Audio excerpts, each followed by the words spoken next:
Thank you all for coming. This is going to be the world's shortest introduction because you wouldn't all be here if you didn't know who Stephen King is. So I'm not going to say anything more than that except to say that he's the author of more than 50 novels and has sold over 1/3 billion copies. Rather extraordinary achievement for anyone. So with that, I think you're going to say a few words, Steve, before you... Well, I'm going to say a few words, but I'm just going to say a few. One of the reasons that it took me so long to come over to this side of the Atlantic as a public person is because it's sort of shameful that you all speak my language and I don't speak yours. It makes me feel like the class dunce, actually, a little bit. But the other thing was I was sort of curious to see if there would be any reaction at all. I'm amazed that all you people are here, but you know, for years, old American rockers have come to Europe and have got a warm welcome, so I thought maybe an old American writer could come over here and get the same sort of reaction. But it's great anyway, and I really appreciate it. You know, a lot of people have asked me about the sort of stuff that I write, and don't ask me where I get my ideas because I don't know. But obviously I got a reputation somewhere along the way as a horror writer. I was in a supermarket in Florida last year, and I came around the corner, and there was an old lady who was pushing a shopping cart. She was bent over with the scoliosis, and she said, "I know who you are. You're Stephen King. You write those horror books." "Well, I don't care for those horror books," she said. "I like uplifting things like that Shawshank Redemption." And I said, "I wrote that," and she said, "No, you didn't." So I guess that you'll call me what you want to call me, but it's great to be here, and I'm jet lagged out of my friggin' mind, but if you have questions, I'll do my best to answer them. Jim is going to, we have an old tradition here that the members of the Executive Council get to ask the first questions. So you are primarily known, I guess, as a horror writer. A speculative fiction, I guess, is one of the ways they put the sort of futuristic, to include the futuristic and sci-fi aspects of what you do. But let me ask you a question I've wondered about as I've read some of your things. As someone who is a master at creating horrifying situations, what's the worst, most horrifying way to die? Well, you know, there was you might have to help me here, but there was a health food writer some years ago, not Ewell Gibbons, he was the fruit and vegetables man, but there was another guy who is a promoter of healthy living who went on one of the late night talk shows. It happened to be the Dick Cavett show back in the day, and he died on the air. And I think really the worst way I can think to go out would be, you know, if I just suddenly had a heart attack right here. Now, if one of you guys had a heart attack, that would be material.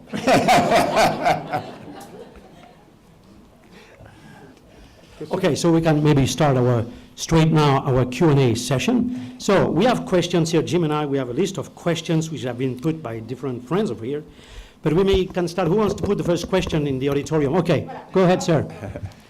Before you start your question, tell who you are. Okay. My name is Gorion Delpature. I'm a journalist for the Belgian television and a long-time fan, a book reviewer too. I would like to know, when you wrote Shining in 1977, you had problems with alcohol, and alcohol was the main character of your book. Now, in Dr. Sleep, alcohol is also a main character, but I think that you are drinking Coca Light and not Budweiser. You don't have any more problems with alcohol. Is it easier to talk about alcohol when you are an alcoholic or when you are sober?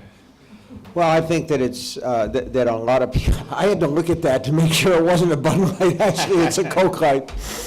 I think it's all right to write about both ends of alcoholism. There's certainly no reason why you can't write about alcohol and alcohol addiction as an active alcoholic. Malcolm Lowry did it in Under the Volcano. So I think in some ways it's tougher to write about recovery from alcohol because nobody wants to make it sound like Rebecca of Sunnybrook Farm. Nobody wants to give the impression that it's all a Hallmark card and sweetness and light. But when I wrote The Shining, I was drinking heavily. Whether or not I was an alcoholic is a judgment that I don't try to make. But I certainly knew the subject of alcohol. And all those years later, the driving force behind Dr. Sleep, I didn't really want to write a tract on alcoholism. I had no interest in that whatsoever. What I wanted to do was reconnect with Danny Torrance, the little boy from The Shining. And I felt that because alcohol addiction is something that tends to run in families, that I would go ahead and let him be an alcoholic and see if he could do a better job than his dad. Question from, where are you from? I'm from China, the Modern Weekly. And very nice to meet you, Mr. Stephen King. And in your fiction, and the supernatural power is one of the most frequent elements. And back to the reality, I'm wondering if you really believe it existed. If you believe so, what kind of power you want to equip yourself? Thank you. If I could have any superpower, like psychic power, what would I like to have? Well, all of them. I'm not sure I would really want to have any. The Shining in that book and in Dr. Sleep is kind of the ability to read minds and know what people are thinking, but I'm not sure that I'd always want to do that because, there's an old English proverb, peek not through a knothole lest ye be vexed. And I think that if you could hear people's thoughts when they concern you, you might not always hear things that you wanted to hear. So I'm not sure I'd want that. The one power that Danny Torrance has as somebody who shines, and Abra Stone and Dr. Sleep, that I would like to have now that I think about it, is the ability to find lost things. Because I can never find my keys.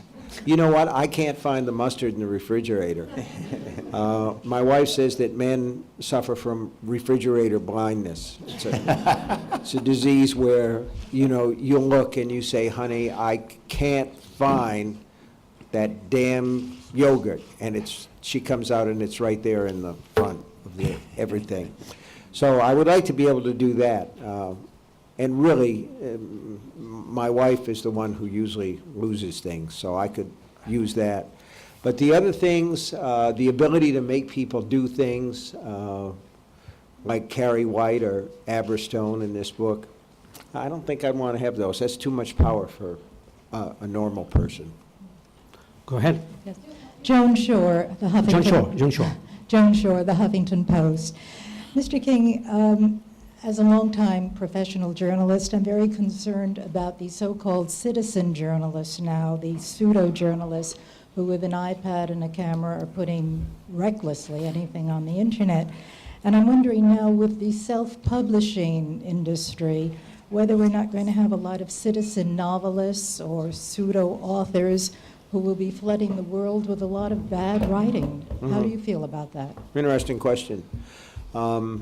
Did you all hear it? Yes, no, don't care. Well, I care.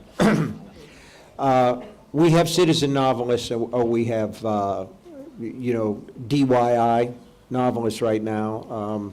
The 50 Shades books came out of self-publishing.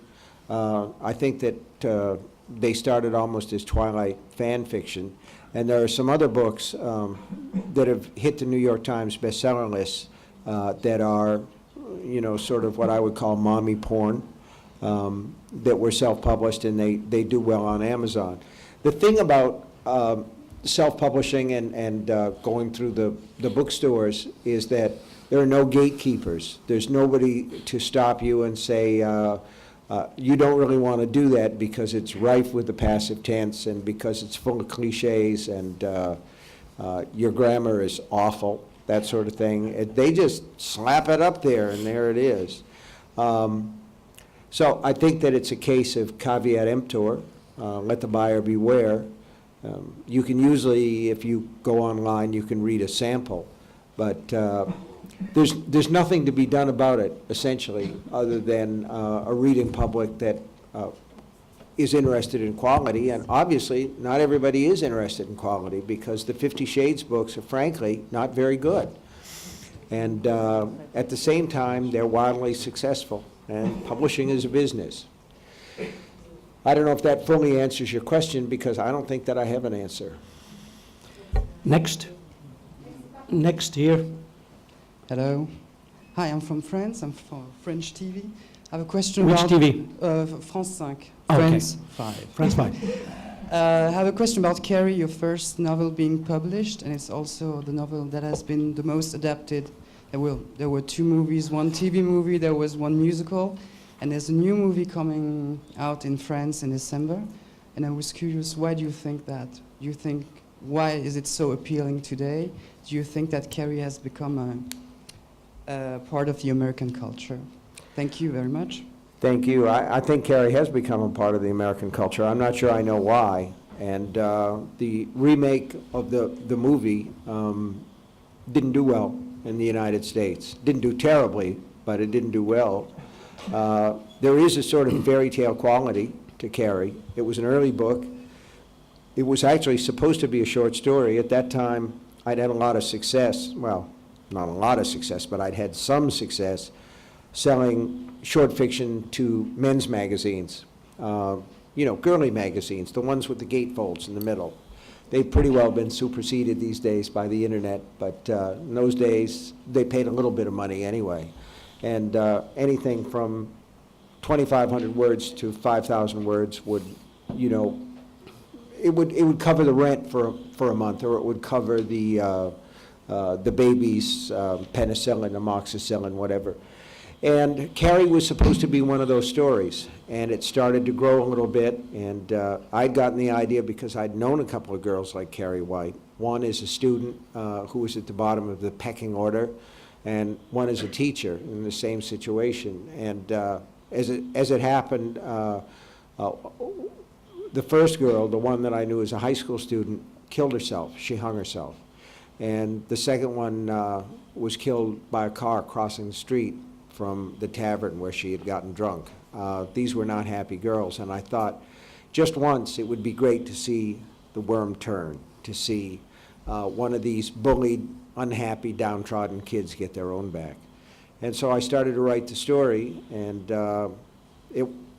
I really didn't know anything about the beginning of the story, the girls' locker room, and I remember going to my wife and saying, well, these tampons that the girls use, do they get them free, or is it like a Coke machine where you have to put in money to get one out? And she just laughed at me, and she said, let me help you with this, because I'd thrown the little manuscript away. But you're right, it's been done as a movie a couple of times. It's been done as a musical, a big Broadway musical, and then one off-Broadway. That was considerably more successful, I understand. I'm waiting for Carrie the Puppet Show. Or possibly Carrie versus Children of the Corn, or Chucky, or something like that. I think that would be good. I'd put my money on Carrie. Stephen, you were talking... Jim, you want to pick up some questions? You were talking about the American culture, and I'm just curious what you would have to say about transference from fiction to reality, or reality to fiction. Is it that vicious and horrifying fiction and electronic games and whatnot inspire crimes, or do crimes inspire the fiction? Well, that's like asking which came first, the chicken or the egg. I think that there are people who are set up, who tick away like time bombs, who are going to create violent acts, and one way or the other. And I think that a lot of them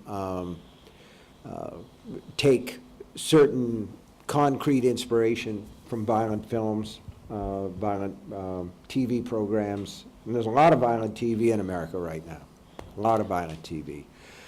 And from books too. But if they didn't have a specific book or movie, they would find a different way to create these horrors. I mean, this has been on my mind because I have a book coming out next year called Mr. Mercedes, which is about a character who's planning an attack very much like what happened at the Boston Marathon. And I finished the book around the same time of the marathon bombing. So in a sense, what your question comes down to is, does life imitate art or does art imitate life? And the answer is both things are true. I will take one question before we go to our friends here in the audience. One question from Lucas Neves, the Brazilian journalist, Mr. King. With so many movie and TV adaptations of your work, one wonders what effect that might have had on your writing process, and do you feel that over the years you have started penning stories in a more cinematic style, crafting scenes that best suit grande mise en scène? No, it didn't, and it doesn't, it never crosses my mind when I'm writing a story that this might make a great movie or this might make a long-form TV show or, no, it doesn't. But let me say this. I'm 66 now, and I am of the first generation that grew up without TV in the home. I went to the movies. I loved the movies. I absolutely adored the movies from the time that I saw Bambi when I was 3 years old. So that when TV did come in, there's a tendency when you begin with movies as a child to see things visually. And for me, that was reinforced in college. Read a lot of poetry, and it was very, very, it was impressed on me that the idea was to show things and not tell things, that the image mattered more than a lot of preaching. So, you know, the poem by William Carlos Williams about the plums in the refrigerator, do you know that poem? It's the form of a note to the partner where he says, I'm sorry I ate the plums in the refrigerator, but they were so cool and sweet. And to me, that sort of sums up what fiction is supposed to do. In other words, it's not supposed to be a storyboard, it's not supposed to be a comic, but it is supposed to give you a visual experience. And if you have a visual experience, you're having an emotional experience. And I like that. I'm a novelist of the emotions. I care about your brain, you know, as the bishop said to the chorus girl. But I want to reach you emotionally first. You know, I want to sort of have that tactile close-up. I want to make your flesh creep. I want to make your pulse race. I want to make your eyes tear up, that sort of thing. And then if you come back to the book a second time, you can say, well, what was this about? But to do that, you have to kind of visualize it. So the movies were a big influence on me, and they were a big influence on my writing, but it was never a case of saying, I want to write this book so that it will be a movie. If you do that, the thing's apt to drop dead anyway. Next question. Hi, I'm Gábor from Hungary, from Magyar Narancs. My question is, do you still write to heavy metal? Because you wrote in your book Writing that you write to Metallica, AC/DC. You're asking, do I still write to heavy metal? Yeah. Man, I used to play rock music. My hearing is shot, let's put it that way, you know, because the louder the better, and the rougher the better. And I used to write, when I used to compose that way, but a lot of times I was pretty loaded when I did it. But these days, I usually write in silence and rewrite with a lot of metal playing. I wouldn't say that it's all metal. That wouldn't be fair. Yes, I like AC/DC. I like Metallica, Judas Priest, Anthrax, a lot of metal bands that I like. But I also like James McMurtry and John Prine and people who are sort of on the alt country side. Next. Hello. Yeah, where are you? Sorry, no. Okay. Pascal Yes, from Pascal France 2. Deschamps from France 2. Very simple question. I was very happy to read about Danny Torrance again. I wanted to know, you mentioned it very quickly at the beginning, why you wanted to reconnect with Danny so many years after creating him. Well, he had such a rough childhood. She asked about Danny Torrance and why come back to him. He never really left my mind. because I'm thinking to myself, here's a little kid who grew up in an abusive household with a father who broke his arm and was always on the hair trigger of violence, and the kid knows it. And he was also an alcoholic, a child of an alcoholic. You know, in the language of today, that makes him a codependent. And I read a definition of a codependent. A codependent is a person who, if they're drowning, someone else's life flashes before their eyes. And so, you know, I've known a lot of people, and I think we all have, who may say, well, I grew up in a family where dad beat mom, or dad beat mom and me and the other kids, or I grew up in a family where dad would come home drunk and we had to tiptoe around him because he was apt to be ugly and mean and that sort of thing. And they would finish by saying, I will never do that. And then they find themselves at 21, you know, with a drink in their hands and getting in bar fights. The past has a tendency to repeat itself.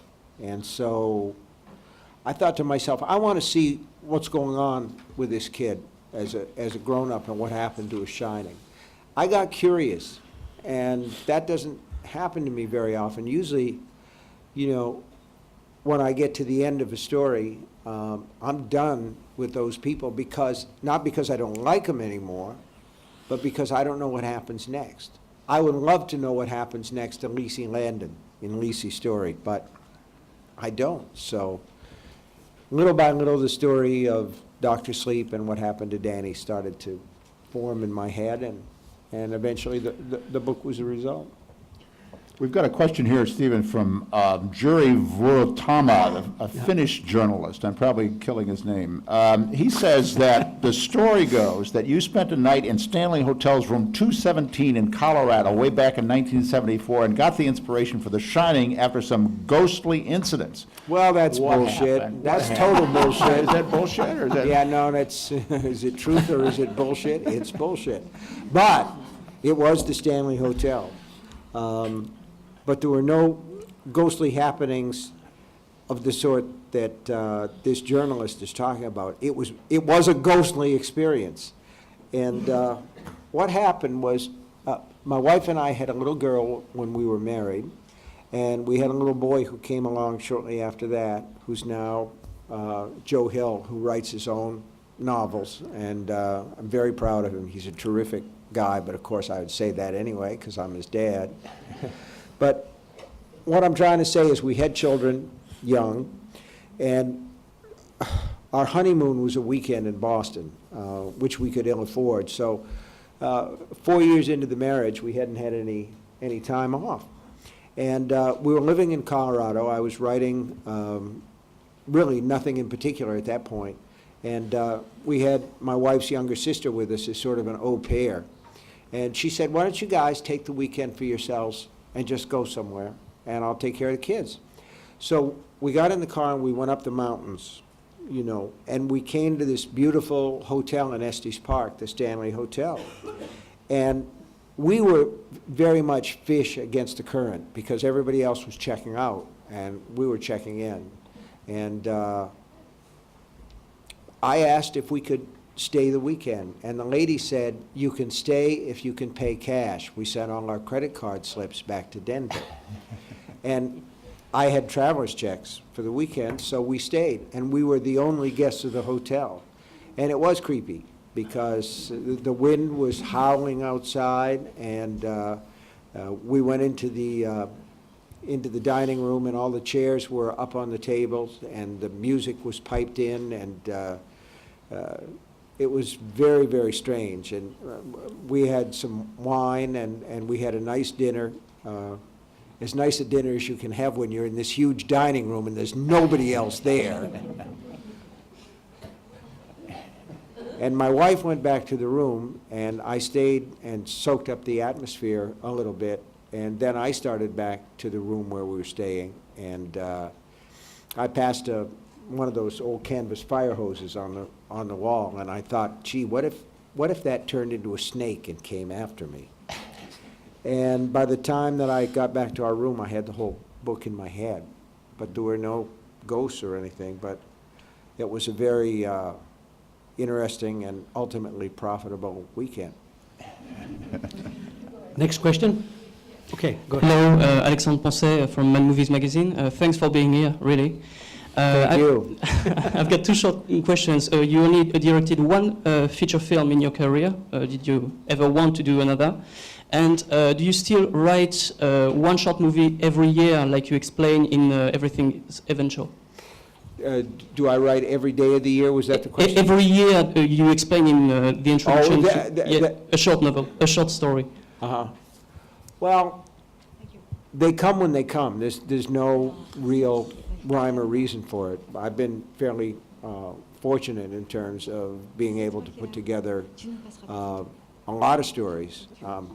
They don't come as frequently as they used to be. When I was in my 20s and 30s, I always used to feel like my head was jammed with ideas. It was as if somebody had yelled fire in a crowded theater because I had a lot of stuff going on.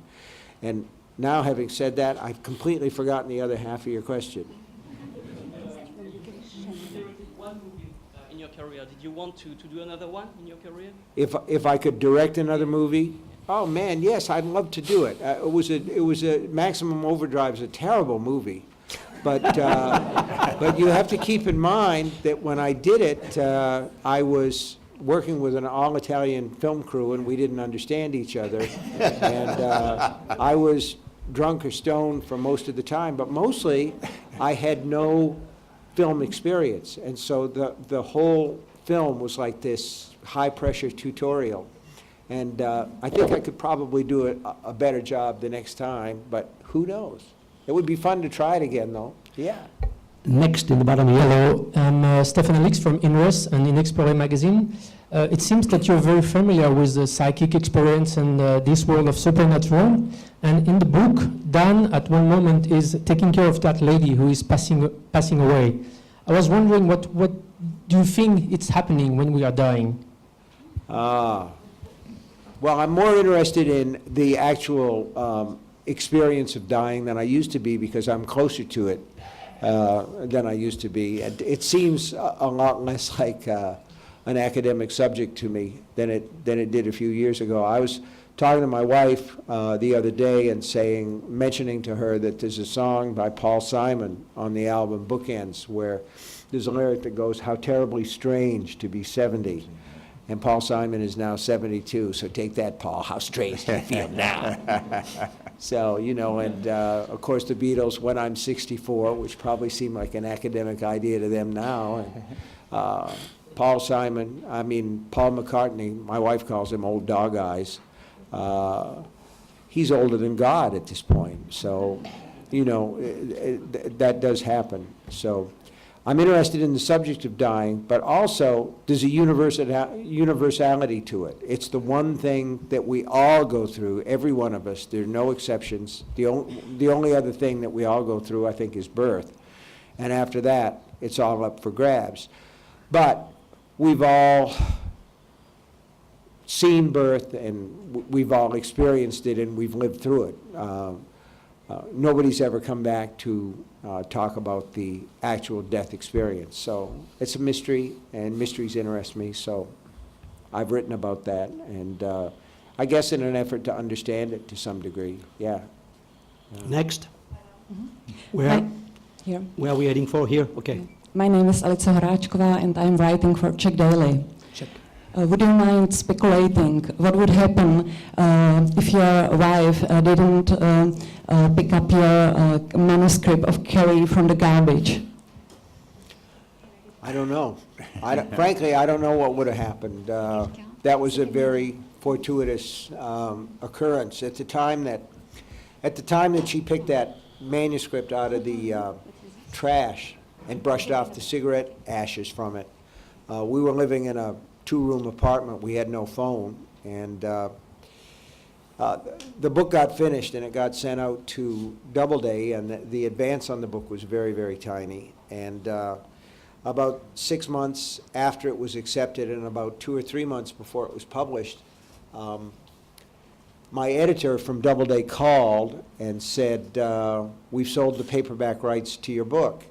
And I said, "Well, that's terrific. How much did you get?" And he said, we got $400,000. And I said, $4,000, was that it?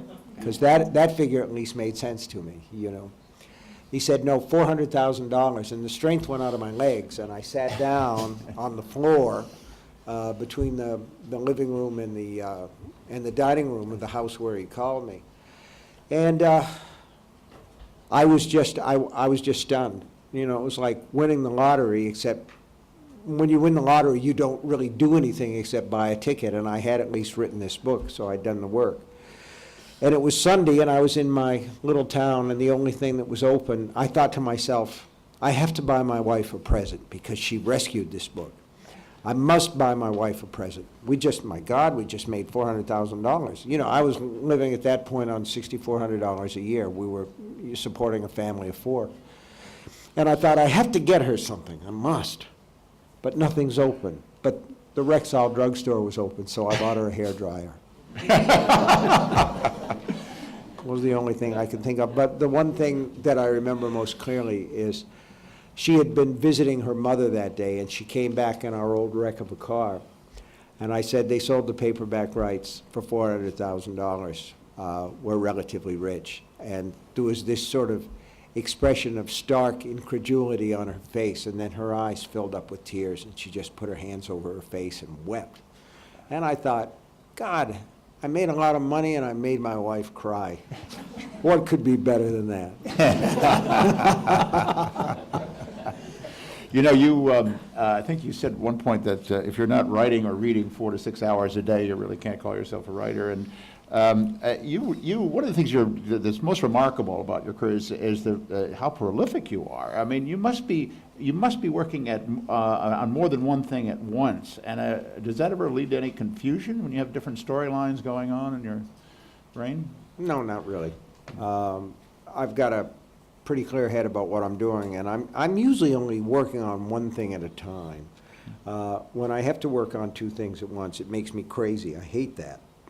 Sometimes it's necessary, but I don't like it. And really, I mean, guys, you're all writers, you're all communicators of some form or another, and you know, you can call yourself anything you want, right?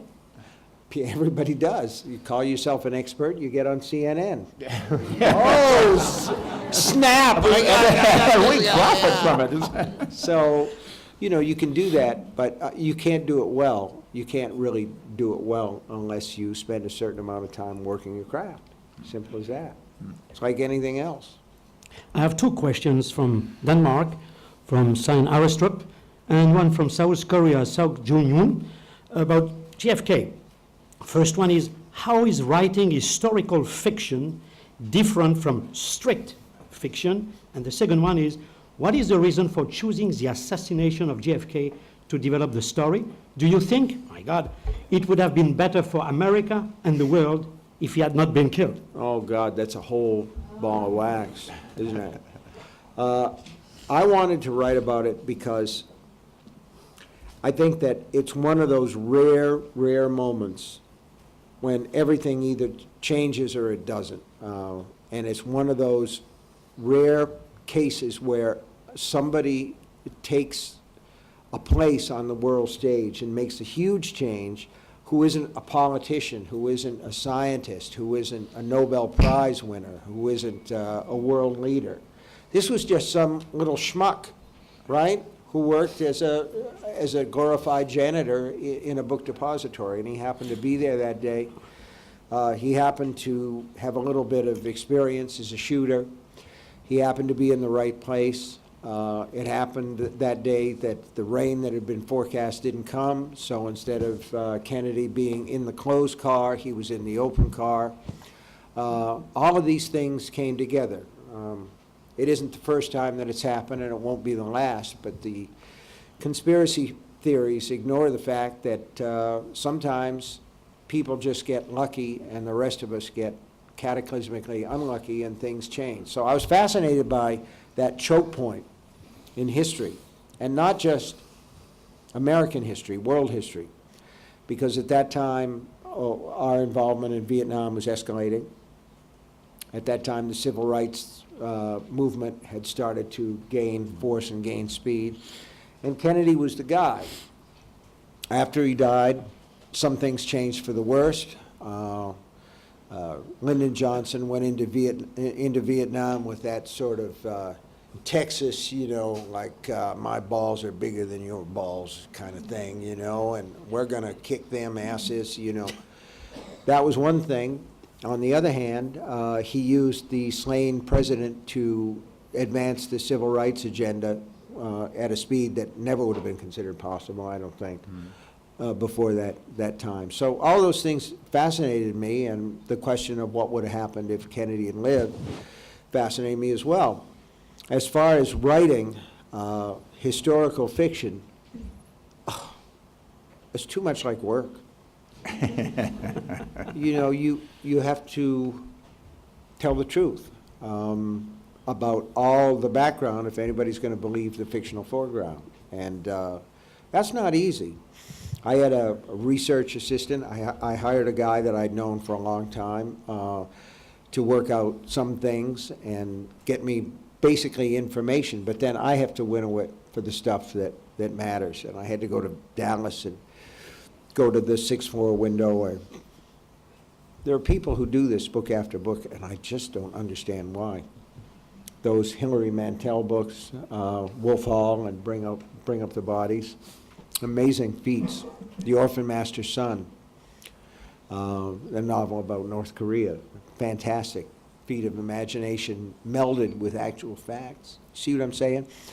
So it was interesting, and it was a challenge, and it gave me a chance to build fictionally on real people like George de Mohrenschildt, who is a shadowy figure in Oswald's background. I don't want to get all technical about this because I'll bore the butts off you guys, but it was a process, I'll tell you, and it was interesting. I loved that book. Next question. Here, we already put one. Okay, go I ahead. think it's here. Hello, my name is Maria Bravikova, Russia 24, Moscow, Russia, TV. All right, so in Russian language, we have a set expression, чемодан без ручки, a suitcase, you cannot see me, right? It's a suitcase without a handle, something that is really heavy, really hard to carry around, but you still cannot throw it away. And I think same thing goes with bad memories, traumatizing experiences, and everything like that. And when we start reading 11/22/63, we all already know that Kennedy was assassinated, but we still are expecting for something good just because you are so good at writing happy endings, right? And Well, maybe you haven't read Pet Sematary. That's where the wife comes back from the grave, but. probably thinner is the worst. I've done some happy endings. I think in life, there are more happy endings than sad ones, but that's just me. Do you think the novel has an optimistic ending, and do you think it's ever possible to mend the suitcase? I love that saying. That's terrific. A suitcase without a handle. I'm going to steal that. None of you ever heard me say that. At some point else. No, I would absolutely credit you. We don't know, do we?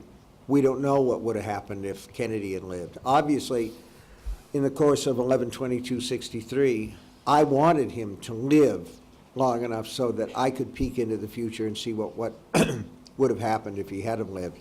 And it seemed to me that the happy ending was to say that if he had lived, things would have ultimately gotten worse. And by writing that kind of story, you're saying something thematically. And the thematic thing, which always sounds worse when it's stated baldly, is that things happen for a reason. And we don't necessarily believe that, but it's certainly more comforting to believe that things happen for a reason, like the assassination of Kennedy. I keep coming back to what an amazing sequence of events led up to that shooting. And there's no wonder that there's conspiracy theories about it, but we'll never know. So It's always going to be a suitcase without a handle. I gave you a handle in 11/22/63. You can carry the suitcase a little ways and maybe open it up and see what's inside. But of course, when you close the book, the suitcase loses its handle again. God, I love that metaphor. We'll be Next. looking for it. Madam, yeah, who, where? Hello, I'm from the French magazine 30 ans et demi, 30 year and a half. In 22/11/63, the main character. That was a great piece, by the way. That piece in that magazine, boy, I just loved that. I couldn't believe it. Go ahead, I'm sorry. It's okay. I just wanted to basically coo a little bit. Your main character goes back to the past. If you could do the same, but you could only change something in your work, what would you change and why? If I could change something in my work, you say? Yes. Well, definitely I would try harder to make Maximum Overdrive a better movie, but... And I'm tempted to say that I would not have worked with Dino De Laurentiis at all, but I don't think that that would have been the case because he was sort of a fabulous individual in his way. I can remember going over to his house. I mean, he was just a great guy. And we were, at that time, this miniseries called The Thornbirds was on TV. And his daughter, Raffaella, would come in, and she was tall and gorgeous, and she was always, seemed like she was back from riding horses, and she had on jeans and these tall boots and everything, and she crashed down on the sofa next to her father and put her boots up on the coffee table and look at the TV and say, "When do they get to the fucking?" And Dino would kind of give her the elbow. And he had a studio in North Carolina, which coincidentally is now where Under the Dome is filmed. And he would not, his first feature was Cat's Eye with Drew Barrymore, who was then a little tiny slip of a girl. And he would not start filming until he got a priest in to bless the studio. Much good that it did. But if I could go back and change one book or movie, geez. You know, when you look back at the books that you've written, there is an element of embarrassment where you say, I can't really believe that I wrote that. In some ways, it's better not to go back at all, rather than, because you take a crack at everything. Do you know what I'm saying there? I was thinking of something else. I will ask you a question. I figured you were thinking of something else. I kind of rambled away. All right, I didn't answer that, and now let's have another one that I won't answer. May I ask you a question? Sure. Would you be inspired by the shutdown period in the United States? Remaking the story, it happened, it's confirmed that during the 27-day shutdown period in 1997, it is the period during which Bill Clinton met Monica Lewinsky. Had not the shutdown happened, what would you write down about it? The current shutdown? No, the one in 1997. He met Monica Lewinsky during the shutdown. But wouldn't the shutdown have happened? Do you think it would be another story? Of course. Would we have the Lewinsky There's always affair? another story, but, you know, I don't see the Monica Lewinsky affair as one of those watershed moments, because he basically survived it. Survived. I'm not Yeah, he sure survived. He survived. how he did. But, yeah, you know, the whole American politics at this point is like one of my stories almost. It's a very surreal place to live in America right now, politically speaking, because the two sides don't talk. It's almost as though a third of the country, the so-called red states, is seceded from the rest. And they've done sort of an extended tantrum over Obama's reelection, a slow motion tantrum. And so it's a very strange thing. But my political novel was The Dead Zone, which was about, again, the whole subject of assassination, which is an American specialty. Next. Yeah, yes, yourself here, and then Madame over there. Okay, you had the microphone. Go ahead first, and then you continue. Okay. Helen Rowe, Agence France Presse. Was there a certain nervousness on your part writing a sequel, and what are the pitfalls? Yeah, I was nervous. I won't say that I was, I mean, I use that, the whole idea of the challenge. But a lot of people think of The Shining as one of the scary books that they've read in their lives. And the thing is, most of them who come up to me and say, you know, that Shining, that book really scared me. And I'll say, well, yes. You were 14 years old, you were away at summer camp, and you were reading with a flashlight under your covers. Of course I scared you. You were easy. You were a virgin.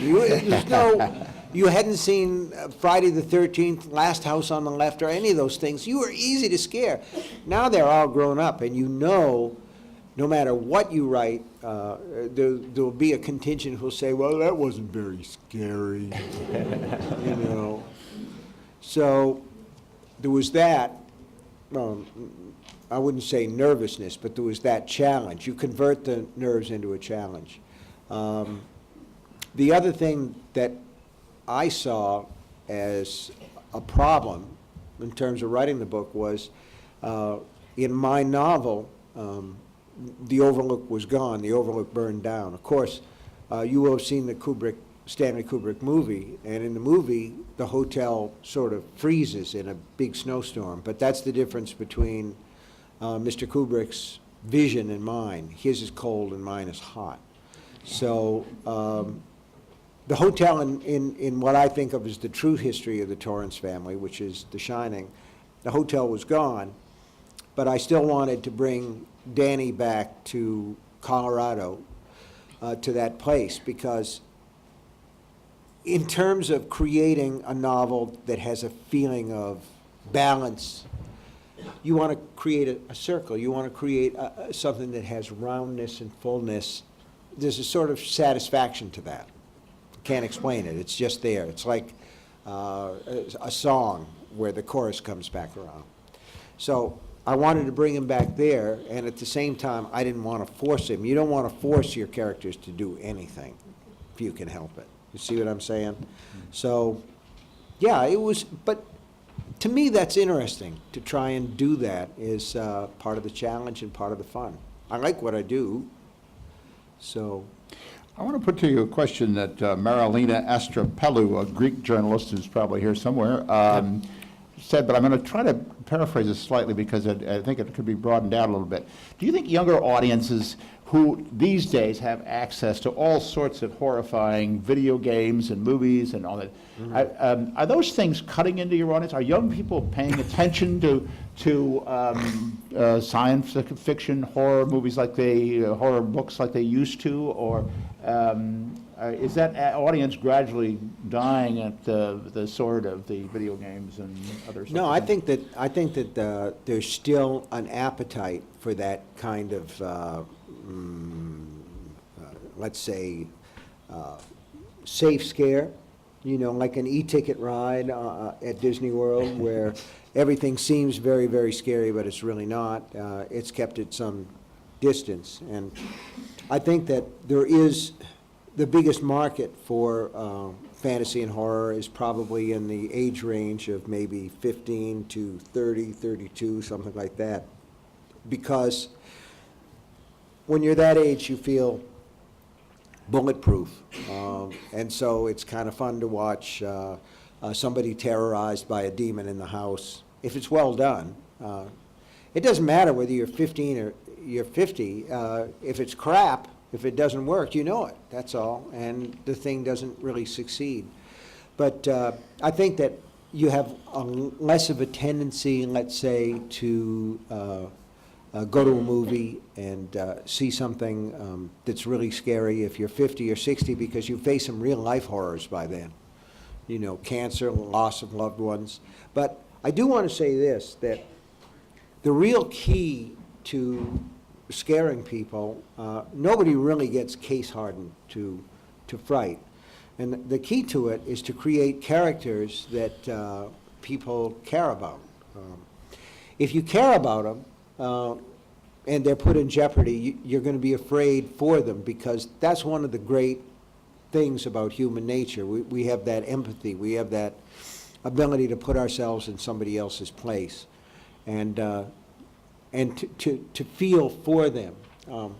I'm watching a series, and my French publisher, Albin Michel, is here, and they had just better get me that DVD set. There's a French series called Les Revenants. I'm probably butchering the pronunciation. It's been a long time since high school French for me. But it's called The Return in English, and it's a terrific series. Have any of you seen it? Raise your hand if you've seen the series. Yeah. Not enough of you. God damn it, you got to get with it, guys. But it's great. A school bus goes off a cliff, and all the children who are on a field trip are killed. And it's not done with splatter or gore. You see the bus, you see it go over the side, you hear some sound effects, and that's it. And then 4 years later, they start to come back. And it's terrific because you see the people who've been left behind, and you see the grieving process, and it's very human. And if we relate as human beings, then it works. Yeah. If we stick to the schedule, we have still time for 4 or 5 questions. Who's next? Oh my God. Ana Núñez from the Spanish. I'll be quick. Spanish. Spanish television, Telecinco. Back. Hola. Here, back. No, I'm here. There. I'm here. The other side. In the other side, yeah, maybe the Right lights. hand side, right hand side. Don't let you see me. Okay, I'm here. From the Spanish television, Telecinco. With his power almost control, I would like to know what is afraid now than Torrance, and what about you as a scary books writer? What are you afraid of? And second question, how autobiographical is this Dan Torrance character? Thank you. Okay. Now, what was the question? I'm sorry. No, I'm not. ¿Usted puede poner su pregunta en español? No. Yeah, go, speak a bit more slowly. Okay. With his power almost control, what is now Dan Torrance afraid of? And what about you as a writer? What are you afraid of? If I may ask the question. And how autobiographical is this character? Thanks. Oh, yeah. How autobiographical is Danny Torrance? Character, yeah. Not very. Jack Torrance was a little bit more autobiographical, but I think that to some degree, all characters that a writer writes about are himself. You just, you disguise them in different ways. As to what I'm afraid of now, I would say at my age, I'm afraid of Alzheimer's, dementia, declining intellectual ability. That scares the heck out of me. Somebody else? Next. Short question. Short question. The lady here. Magnus Lady. Falked. Where are you? So, here. Okay, go ahead. Magnus Falked, Swedish daily newspaper, Dagens Nyheter. Talking about the 22nd of November 1963, can you tell us what you did that day, if you remember, and how you reacted when you heard about the JFK murder? Well, being murdered? we all remember where we were, and I'm sure the people at this table would say the same thing. I was on my way home from school, and I lived in a little tiny town, and there was no bus service, so a bunch of the parents had clubbed together to rent a taxi that took us back and forth. It was actually a renovated hearse. And there were 6 or 8 of us in the car, and the driver was a bad-tempered old grouch named Mike Yenko, who never said anything, and he never played the radio. And what we wanted when we got out of school was to listen to rock and roll. And we had to wait till we got home because he wouldn't play the radio. And that day, he had the radio on. And we heard the news that the president had been shot, and that he'd been shot in the head. And Mr. Yenko, the cab driver, said, if he's shot in the head, he's gone. And sure enough, a few minutes later, we got that report that he was gone. And when I got home, my mother was in tears. She was a lifelong Republican, but she kept saying, oh, his poor wife and his poor orphan children. So, yeah, I remember very clearly. Where were you, Jim? I was in a high school class. I can remember it very graphically. They piped the news into the loudspeaker system, and Yeah, absolutely. I think every American knows exactly where they were. Remember? I was rocking asleep. My sister was 14 years old and was watching TV, black and white TV at the time, and it came on television. And really it struck me. Last two questions. I don't know how Erwin to... from BFM TV. You decide who will answer. Two questions. Erwin from BFM TV. Yeah, go ahead. At the beginning, the staff of the press conference said the last time we organized a big conference like that, it was when Colin Powell came in France during the Iraqi war. It's not scary for you? She knows about Colin Powell's record, and you broke the record today, as I told you. Record of audience. I don't understand the interest. I mean, I'm just an old washed up writer. But it's great that everybody came. It makes me feel like Justin Bieber. The Beeb. Thank you. It's not scary. It's wonderful, and I'm really glad that you all came. Maybe we ought to close on this. Last one, last one, last one, last one. Maybe hi. a lady, maybe a lady. Yes, I'm go a ahead. lady, and All right, go ahead. hi, thank you. Just basic question. You're in Paris. Why Paris? Was that the Okay, question? you are in Microphone. Paris. What in are you Paris. going to do, the tourist? Oh, what am I going to do to Yeah, what are you tourist going around? to do to enjoy yourself on your leisure time? Well, I have some things planned, but if I told you, I'd have to kill you. No, I mean, it's, I'm going to do, well, for one thing, I think that I have to go to the Louvre, and I think that I have to go and put on some lipstick and kiss Oscar Wilde's tombstone. And I have to make a pilgrimage to see Jim Morrison's grave. I mean, I am what I am. Of course, I'm going to go to the graveyard, okay? The catacombs. Thank you all very much. Okay. Thank you. That's great. Thank you, Stephen. Thank you, Stephen. Really, Thank you thank all for coming. And we're not going to mention a word of this to Colin Powell. I'm going to write to Colin Powell. Thank you. Thank you. Thanks very much. This is mine. This is mine. No.